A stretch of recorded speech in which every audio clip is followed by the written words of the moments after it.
Hi there, Dr. Gary here on the road. We are dental practice brokers nationwide.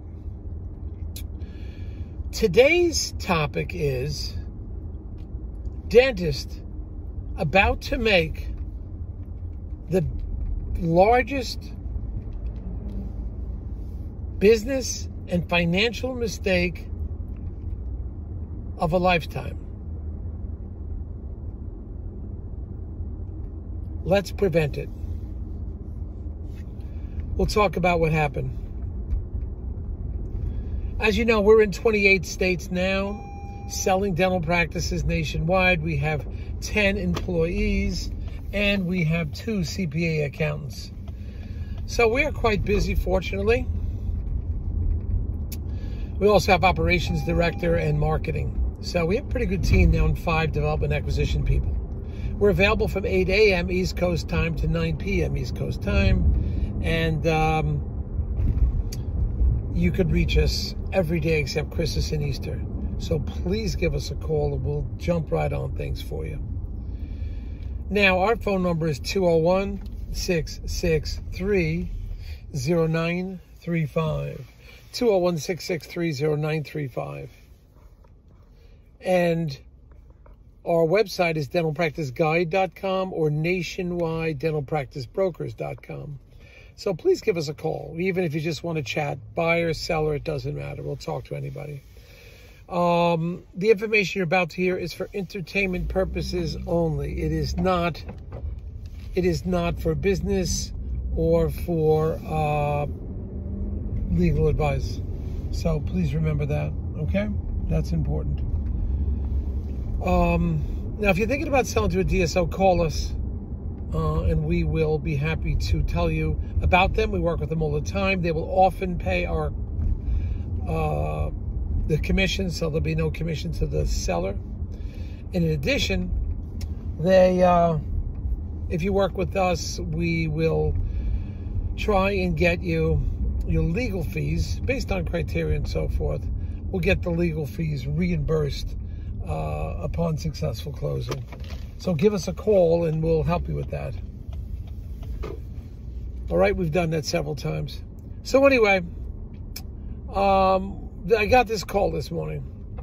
Doctor wants to buy a building and a dental practice combination. It's more of, I think, condo or a co-op or something like that. Wants to buy the combination. No bank involved. No dental attorney involved. He's going to pay for the whole thing cash.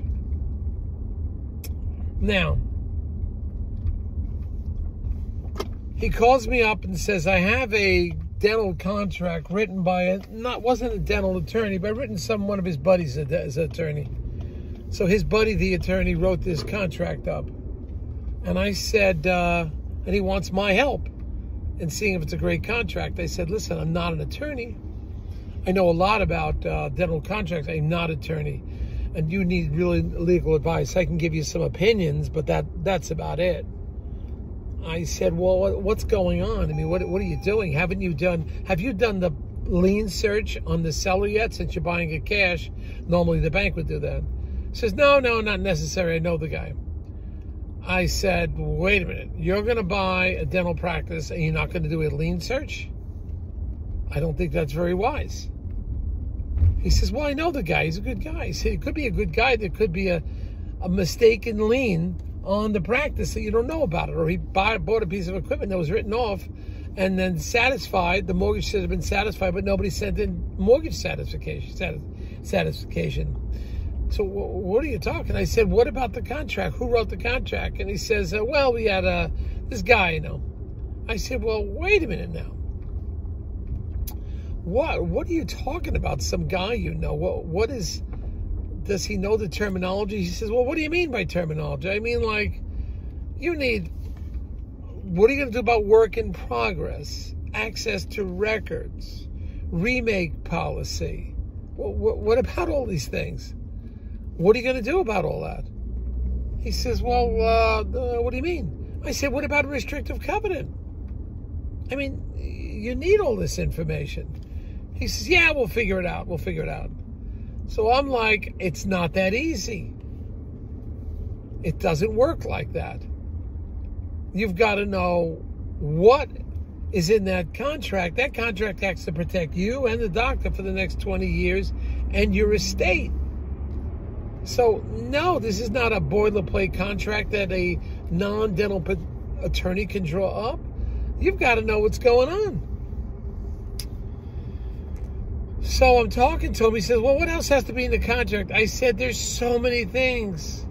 It's work in progress, access to records, remake policy. What about the valuation of the equipment? You have to, that is when you sell a practice, there's equipment value, there's goodwill value, there's restrictive covenant value.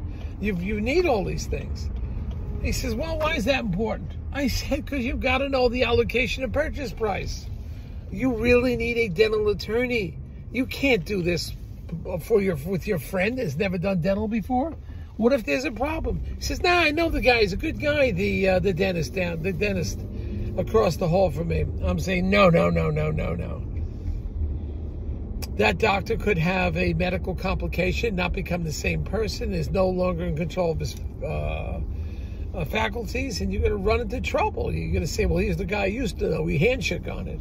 Well, that's not the same anymore. You need a document, a binding document that you could refer to in the, over again and again. If something happens in 20 years from now, the only thing we have to look at is the document. That's it. It's not what he said, she said, and who knows if this guy wants to retire if he'll even be around. You need a legal document to at least establish what is happening. So this guy, this gal, I can't believe they want to make this kind of mistake and save a few $1,000s on dental attorneys. It's just crazy. And then he's choosing a dental attorney that I don't even think does contract law. So this is like doing everything financially and legally wrong. Everything is wrong this guy's doing. So I try to help him. I'll try to help him out. We'll do a buyer's representative type thing so he knows what's going on, what page you're on and all that. But this was a difficult one. It would have been the biggest mistake of his life. All right, team. Got to run. Bye.